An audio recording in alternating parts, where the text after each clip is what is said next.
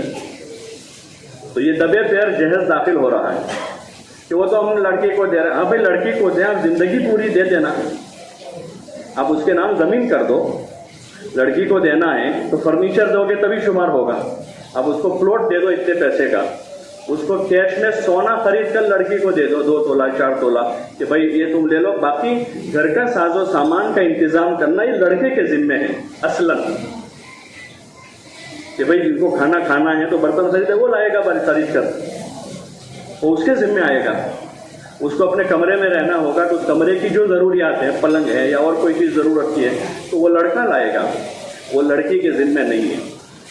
حضور علیہ السلام نے اپنی بیٹی کو تھوڑا سا سامان دیا تھا، حضرت فاطمہ رضی اللہ عنہ کا، تو حضرت علی رضی اللہ عنہ کی حیثیت حضور علیہ السلام کے گھر میں اس طرح سے تھی کہ وہ حضور بچپن سے ہی حضور کے پاس رہے تھے، حضور علیہ السلام نے ان کو بچپن سے لے لیا تھا اور حضور کے گھر میں پرورش پائے تھے وہ۔ اب جب نکاح ہوا وہ تو ان کے تو نہ والد تھے وہاں پر اور نہ کوئی تھا ان کا، اور حضور کی بیٹی سے ان کا نکاح ہوا، تو حضور علیہ السلام نے ان کے لیے جو انتظام کیا تھوڑا بہت، وہ اتنا انتظام تھا کہ جس میں وہ اپنا گزارا کر سکے۔ حضرت علی رضی اللہ عنہ کی کیفیت حالت ایسی تھی کہ ان کے پاس اپنے نکاح کی مہر کے پیسے نہیں تھے، تھوڑا سا ولیمہ کرے تو ولیمے کے پیسے ان کے پاس نہیں تھے۔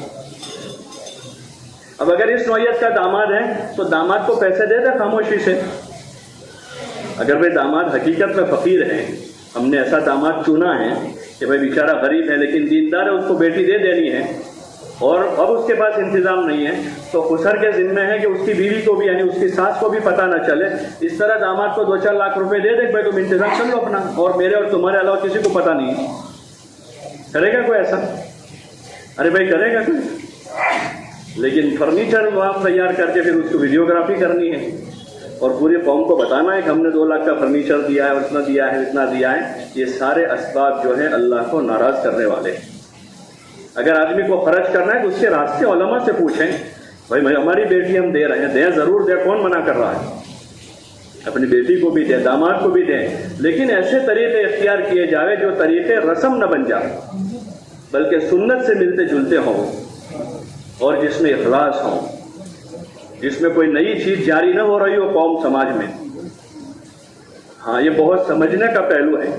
اس وقت اچھے گھرانوں میں نئے رواج جنم لے رہے ہیں اور یہ فرنیچر کے نام پر سیدھا تقریباً 1.5-2 لاکھ روپے کا خرچہ لڑکی والوں کا بڑھ رہا ہے، جس معاشرے میں لڑکی والوں کے وہاں کوئی خرچہ ہی نہیں تھا، ابھی تک ہمارے یہاں کوئی خرچہ نہیں تھا، لیکن اب یہ فرنیچر کے نام پر 1.5-2 لاکھ روپے کا خرچہ سیدھا ہی لڑکی والوں کے ذمہ جا رہا ہے۔ اس لیے سمجھداروں سے گزارش ہے ہماری، اپنی لڑکی ہے تو آپ ان کو سامنے سے بات کر لیں کہ بھائی فرنیچر یا جو کچھ آپ کا نظام ہے اپنے گھر کا وہ آپ کے ذمہ ہوگا، لڑکی کے ذمہ کوئی چیز ہے، اور لڑکے والے ہیں تو سامنے سے وہ بات کر لیں کہ بھائی ہم اپنا انتظام خود کریں گے، آپ کو کرنے کی ضرورت نہیں ہے۔ وہ ناپ لینے جاتے 2-2.5-3 مہینے پہلے سے۔ ابھی ہمارے ایک دوست نے سنا ہے ان کی بیٹی کی شادی، میں نے ان سے کہا کہ بھائی تم ان کو کچھ مت دو، بولے وہ تو ہمارے ان کی بیٹی کے نانا اور انہوں نے 2 مہینے پہلے ناپ لے لیا ہے اور وہ پوری ترتیب کے ساتھ ان کا فرنیچر بنائیں گے۔ 12x15 کا کمرہ ہوتا ہے اور اس میں آدھا کمرہ فرنیچر سے بھر جاتا ہے۔ وہ ایسا ہوتا ہے کہ آدمی سائز ہے 5 فٹ کی اور 6 فٹ کا کپڑا ہے۔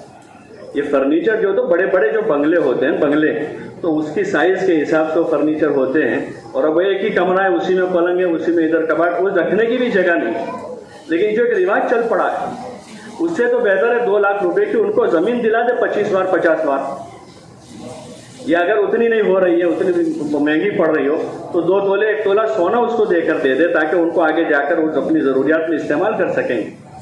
اس لیے گزارش اللہ کے واسطے کہ فرنیچر کے نام پر یا دیگر چیزوں کے نام پر جو جہیز داخل ہو رہا ہے جہیز داخل ہو بہت خوبصورت طریقے اسی طرح رسومات داخل ہوتے ہیں اور پھر وہ رسومات گلے کے طوق بن جاتے ہیں، پھر لوگ اس کو ادا نہیں کر پاتے۔ ابھی وہ 2 ڈھائی 3 لاکھ روپے سے شروع ہوا ہے، وہ کروڑوں تک پہنچے گا اور پھر لڑکیوں کے رشتے مشکل ہو جائیں گے، جو ابھی حال ہوا ہے ہندوستان کے دیگر صوبوں میں۔ وہاں کے علماء، تنظیمیں، جماعتیں، جمعیتیں اس کے لیے تحریکیں چلا رہے کہ کسی طرح اس جہیز کو ختم کیا جائے، لیکن اب وہ لعنت اور طوق بن کر گلوں میں آ چکا ہے، اب اس سے نکلنا مشکل۔ چاہے لڑکیاں 30 سال کی ہو جائے گی اور باپ کو خودکشی کرنی پڑی، وہ لوگ برداشت کر لیں گے، لیکن وہ چونکہ گلے کا طوق بنا ہے وہ اب نہیں نکل سکے گا۔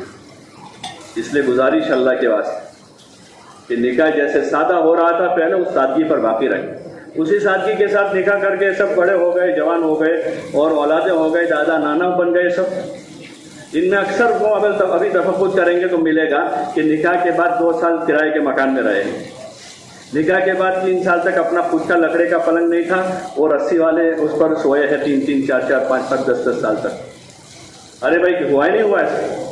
اور نکاح کے بعد ایک ہی کمرہ تھا، 2 بھائیوں کے بیچ میں، باری باری وہاں آرام کرتے تھے۔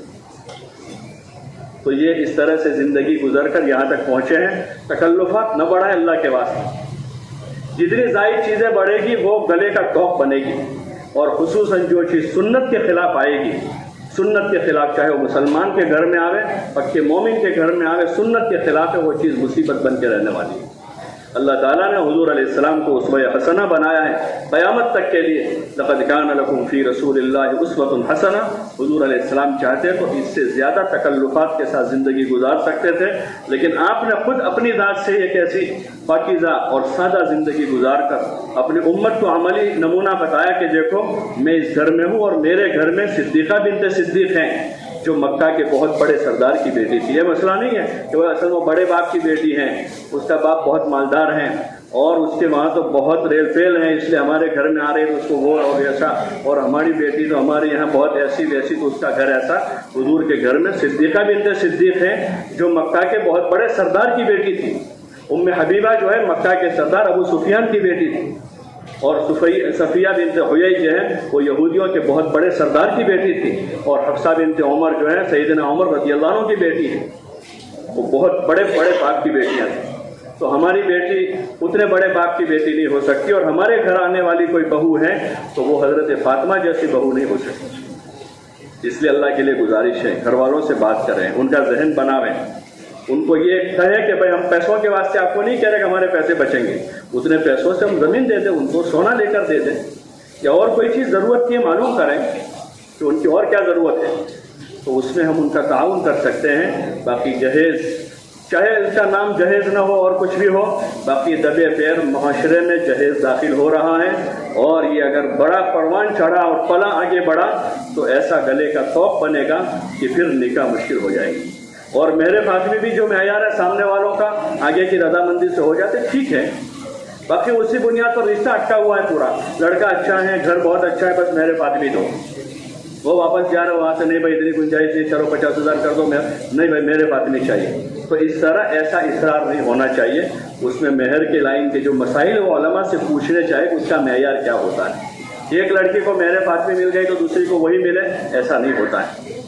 یا ہمارے کسی خالہ کی بیٹی کو میرے فاطمی ملی ہے، دوسری کو بھی اگر رشتہ اچھا ہے میرے فاطمی پر نہیں، اس سے کم پر ہونا کر دینا چاہیے، اور اگر کسی کو گنجائش اللہ نے دی میرے فاطمی سے زیادہ دے تو ان کا اپنا اختیار ہے، اور صرف اس پر نہ ہو بلکہ زندگی پر دیگر اور حقوق ہیں، خالی اس پر ختم نہیں ہو جاتا ہے کہ اب نکاح کے بعد کیا حق ہے، بیوی کا، بچوں کا، آپس کی رشتہ داریوں کا، تو اس کا علم حاصل کرنا چاہیے جس کی ہم سب کو ضرورت ہے، تاکہ زندگیاں خوشگوار رہیں اور آپس کے تعلقات سازگار رہیں، اور جو نکاح کے ہفتہ 10 دن 12 15 دن سے جو جھگڑے شروع ہو جاتے ہیں وہ لڑائیاں اور جھگڑے نہ ہو، اور اس کی وہی وجہ ہے کہ پورے نکاح میں سامان، چیزوں اور اسی کا تذکرہ ہوا ہے، اور یہ ساری چیزیں جھگڑے کی چیزیں ہیں، تو اس نکاح میں جھگڑے کے سوا اور کچھ نہیں ہو سکتا۔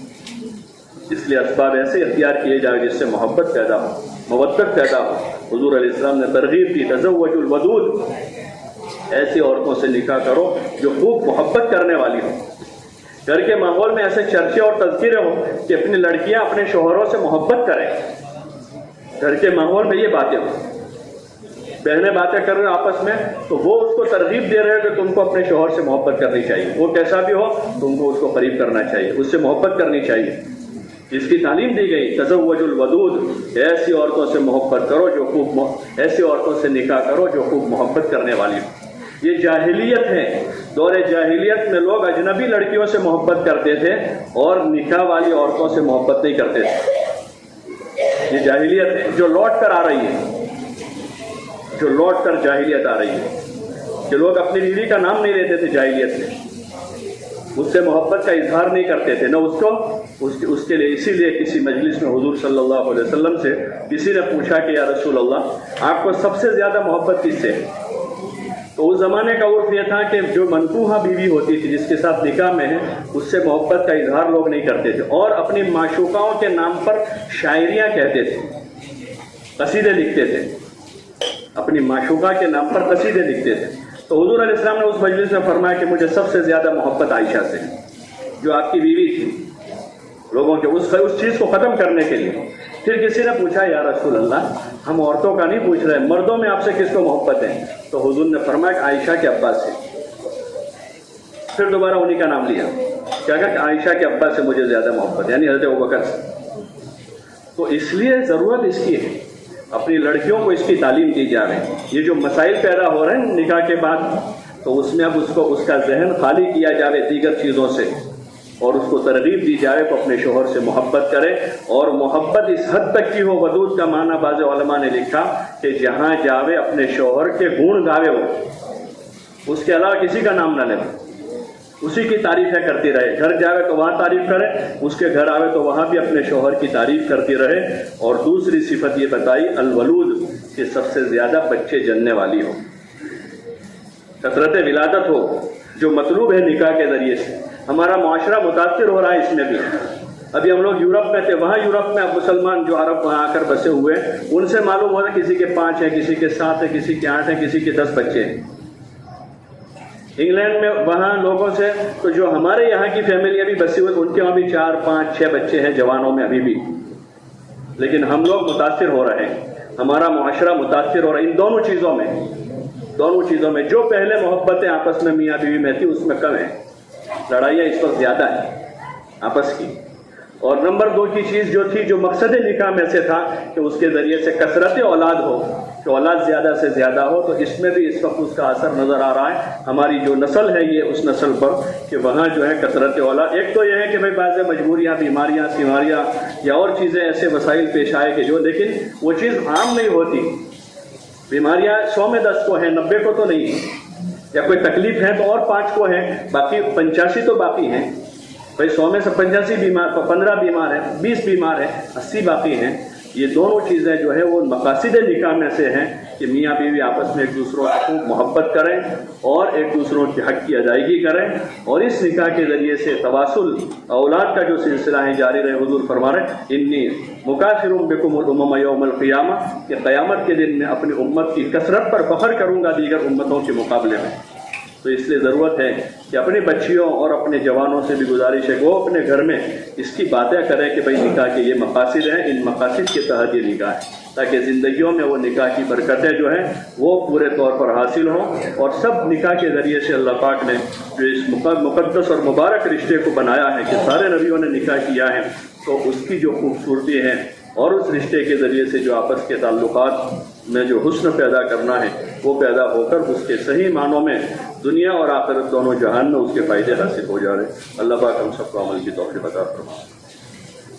الحمدللہ نحمده ونستعینه ونستغفره ونؤمن به ونتوکل علیہ ونعوذ باللہ من شرور انفسنا ومن سیئات اعمالنا من يهده الله فلا مضل له ومن يضلل فلا هادي له ونشهد أن لا إله إلا الله وحده لا شريك له ونشهد أن محمدا عبده ورسوله أما بعد فأعوذ بالله من الشيطان الرجيم بسم الله الرحمن الرحيم يا أيها الناس اتقوا ربكم الذي خلقكم من نفس واحدة وخلق منها زوجها وبث منهما رجالا كثيرا ونساء واتقوا الله الذي تساءلون به والأرحام إن الله كان عليكم رقيبا وقال الله سبحانه وتعالى يا أيها الذين آمنوا اتقوا الله حق تقاته ولا تموتن إلا وأنتم مسلمون قال الله سبحانه وتعالى يا أيها الذين آمنوا اتقوا الله وقولوا قولا سديدا يصلح لكم أعمالكم ويغفر لكم ذنوبكم ومن يطع الله ورسوله فقد فاز فوزا عظيما. وقال النبي صلى الله عليه وسلم تزوجوا الودود الولود فإني مكافر بكم الأمم يوم القيامة. قال عليه الصلاة والسلام النكاح من سنتي وقال فمن رغب عن سنتي فليس مني أو كما قال عليه الصلاة والسلام. اچھا ہے چلو جائے.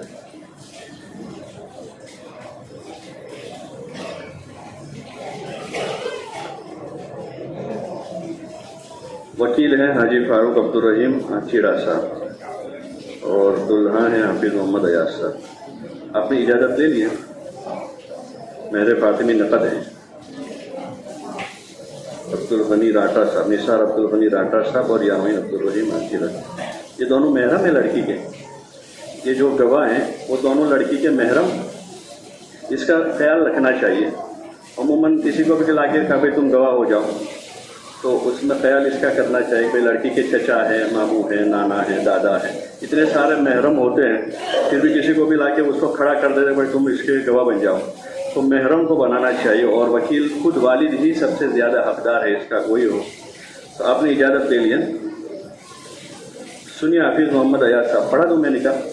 حافظ ایاز صاحب حاجی فاروق عبدالرحیم چیڑا نے اپنی وکالت سے, اور یہ دو گواہ ہیں نثار عبدالغنی راٹا صاحب اور یامین عبدالرحیم چیڑا صاحب, ان دونوں کی گواہی